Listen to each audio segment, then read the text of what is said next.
I hope, you and I have talked a lot about how this Lion community so resonated with you, and I hope you feel the deep warmth and love and strength that is just radiating from this audience to you and for you.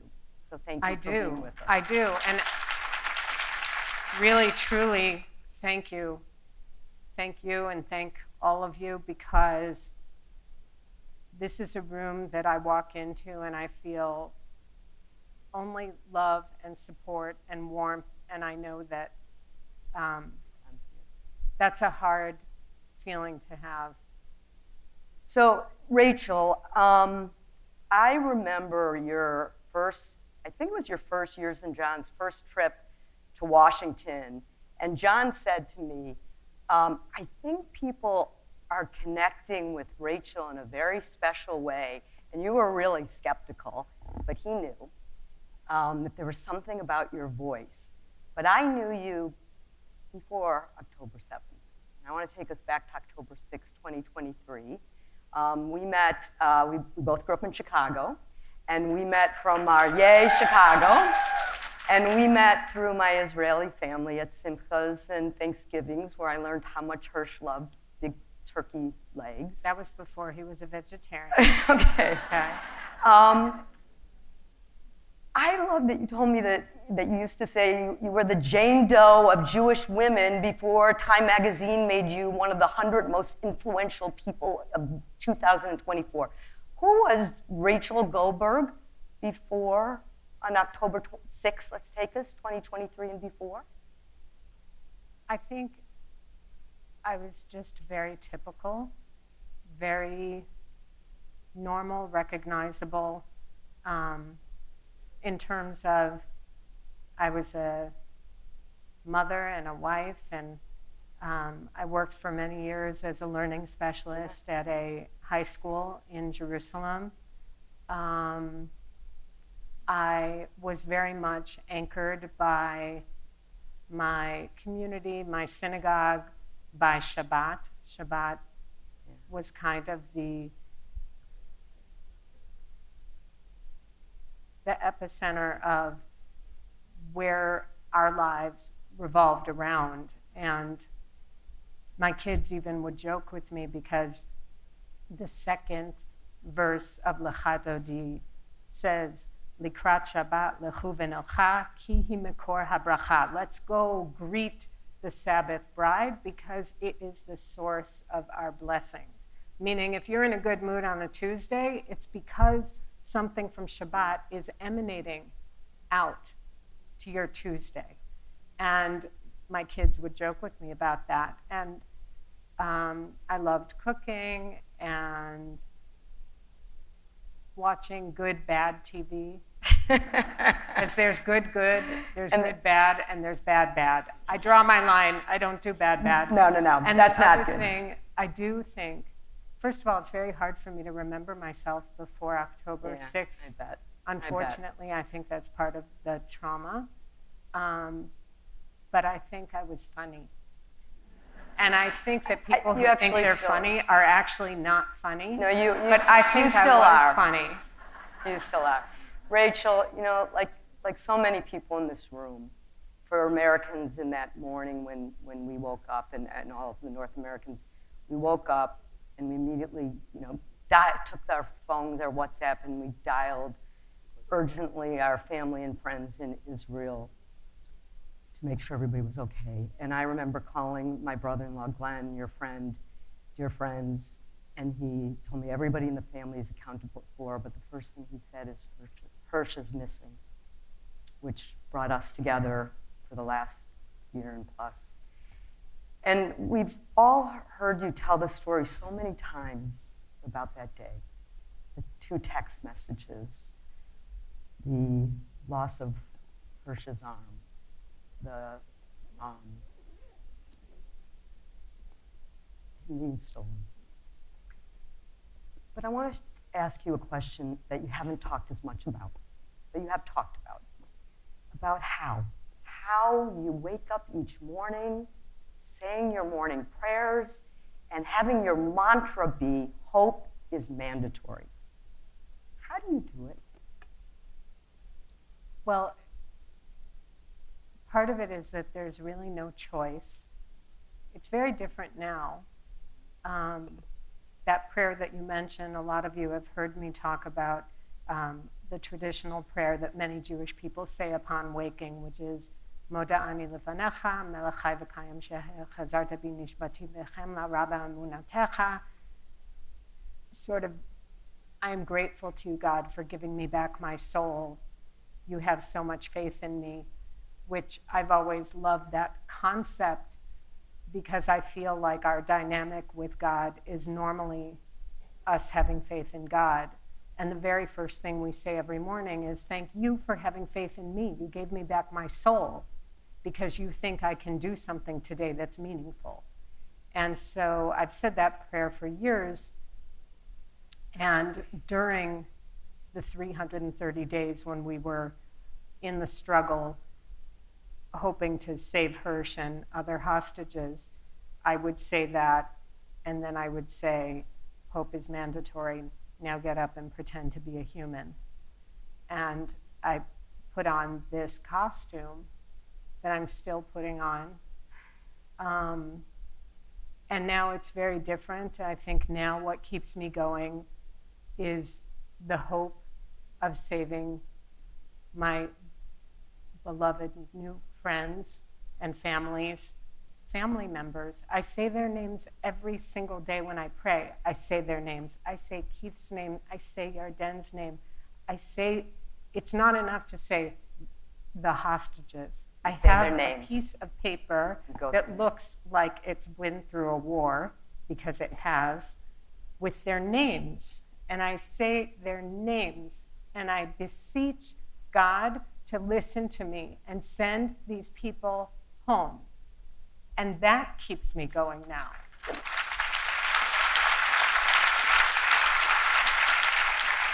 And when I see them walk out, I feel kind of bad that they are going to say, who is this woman who is trying to grab me? Because I feel so attached to them through this cosmic connection between these, my soul and their souls, their family's souls. We are bound together. Rachel, another thing you and John have said, and I've watched you, I saw you do this, that you would run to the end of the earth to unlock any key, talk to anyone who could save Hirsch or any of the hostages. So I had this small seat to watch you. And so I want to do a little lightning round, given our time. And I'm going to pick a few of those places you ran to. I have some photos that I'm going to put on. And so give me a little thought bubble. We can't talk about the whole experience, but a little thought bubble of those moments. So I'm going to share a few. Is that okay? Okay. So the first one is the UN. You went to New York. That was your first big stop, and you went to Geneva. Now, let's just agree the UN is not the hotbed of support for Israel. So thought bubble, your first trip to the UN. Okay, first of all, I'm just going to correct you, because that was on day 18 at the New York UN. Okay, New York on day UN. 67 was when we went to the other remember UN every single day by number, of course. So the thought bubble was just, I had written that speech on the plane on the way there, and right beforehand, someone from our team said, have you read it yet? And I went out on the porch. There's kind of a big mezzanine porch at the UN, and I was walking around reading it, and I had no idea what we were getting into. That it was about to be all over the world, putting you on social media. But what was so sad is it was day 18, and we were so exhausted. We were so exhausted and so traumatized. And I was so convinced. There were over 40 countries represented in that initial cohort of people. I thought, this will make a difference. This has got to end soon. All right, I'm going to take you to another one. I was standing right beside you in the back of the stage. It's the National Rally for Israel. on the Mall of the United States Capitol. I was with some members of Congress that walked out, and even they were overwhelmed because there were 300,000 people you talked to live, your thought bubble. So already by that point, two thoughts. One was, I don't care, I'm not nervous. That's something that's completely disappeared. That even at the UN, I noticed. I would normally be very You don't like public speaking in front of a lot of people. I would do it, but I'd be scared. But by being so, all of the hostage families know this because we've all done this. Your fear goes out the window because you're too busy trying to save your person. And something at the mall that was very helpful is my cousin Elliot Goldstein said to me right before I went on, he said, I've grown up in Silver Spring my whole life. I've been to so many rallies. Speak slowly. Yay, Elliot. And then everyone will hear you. There you go. And I did it. You did. And it worked. All right, another one. It's just before Thanksgiving. A friend of mine called me and said, I think I can get your friend an audience with the Pope. And off you and John went. But you didn't just sit in the audience. You get up and you take your phone. Miss Rachel, nobody does this. Well, I just felt, I didn't understand that the Pope doesn't watch TV and has never been exposed to violence. So I thought it would be helpful to give him visual aid. And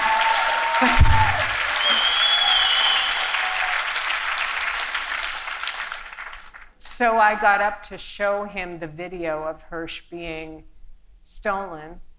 And you see, and it was the unedited version, which is very graphic, and you see his bones sticking out of his amputated arm. And he jerked his head back when I showed it to him because it was very traumatic for him to see. And they said to me afterwards, you realize he doesn't watch TV? And I was thinking, oh, oops. So like he's never seen The Sopranos. Like he didn't know what was going on. But he did say something that I found actually very empowering or gave me a renewed perspective. He said, what you've experienced is terrorism, and terrorism is the absence of humanity. Oh, wow. Which allowed me not to lose my faith in humanity. All right, one more on this. I'm going to take you to August of last year. You and John and I were texting just before you took the stage at the Democratic National Committee because we were all concerned that you might get booed, not having anything to do with you, but there was some anti-Israel sentiment potentially in that hall. That's not what happened. Right, it completely caught us off guard. We didn't do any media that week. We were told not to let anyone know we were in town. We stayed at a different hotel. We had bodyguards. They painted a picture that we were going to have a really rough time. And so when we walked out and people started to, at first I didn't digest what they were saying, and I thought, here it comes, they're saying brutal things, and I started to realize they were saying, bring them home. They were chanting. Bring them home. Standing up. And everyone was standing, and everyone was silent when we began. And the people that I could see, because it's a room full of 50,000 people, maybe, I could see people were crying. Yeah, and it so moved both John and me that I was completely overwhelmed because when you're bracing yourself for the impact of negativity and people embrace you, it's just completely overwhelming. And the tragedy, of course, is that 8 days later they killed Hirsch. So Rachel, I don't think there's a person in this room who would not understand if you curled up in your bed and never, ever came out. And here you are. And you're not stopping your voice and speaking. So I want to ask you two kind of lessons learned about people and about being a parent in our time left. What have you learned about people, kind of the good, the bad, the ugly? Well, I have really seen that people show up, people like you, honestly. We met throughout this perilous journey, that good people show up and are generous and benevolent and kind and thoughtful. And everyone wanted and continues to want to give what they have. And people are self-aware of what they have to give. And that is really a gorgeous quality of the human spirit. And I think that the bad, tragically, that we've learned is that a lot of the decision makers and leaders are so addicted to power, and they will do anything to retain that power. And that this is a game, and the masses of us, masses, millions and millions and millions of us are the game pieces with very little control. And learning that crash course of geopolitics has been very excruciating and challenging. What have you learned about Hirsch? What have you learned about the relationship between a parent and a child? What I've learned about Hirsch is that he was a pretty just normal, healthy, regular, beautiful boy who I was privileged to have and be his mother for 23 years. And that I continue to evolve and my love continues to grow for him. And I have figured out that there are days where I have to just say, I just have to make it through today without Hirsch, because I don't want to think about the rest of my life without him in the way that I'm used to. So I'm trying very hard to connect with him in different ways than I did when he was really obviously present. And it's challenging, but it is doable because I am doing it and John is doing it and our girls are doing it, and we will do it. Rachel.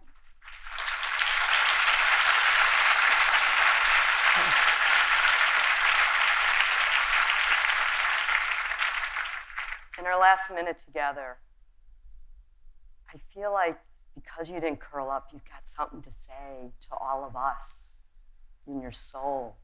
What is your message to us?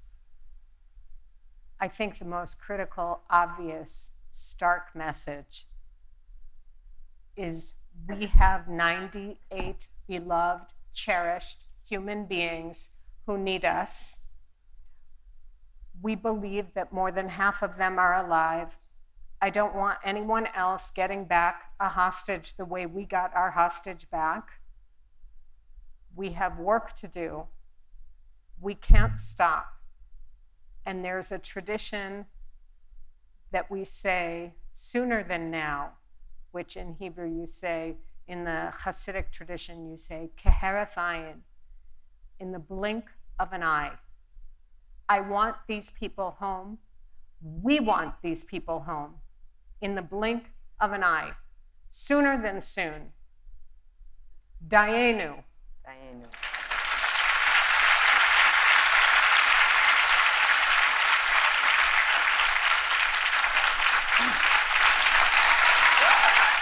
Yeah. That's amazing.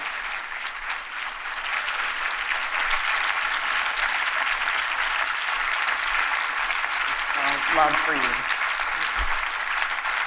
In a moment, Rabbi Emily Hyatt is going to come to have all of us say the prayer for the hostages, for you, for the families. And I think I want to end with this, Rachel. You have been our teacher to teach all of us and inspire all of us how to be better people, how to be better Jews, how to be for those of us who are parents. And I want to end with saying what you said all the time. We love you. Stay strong. Survive. And with that, amen to Rachel.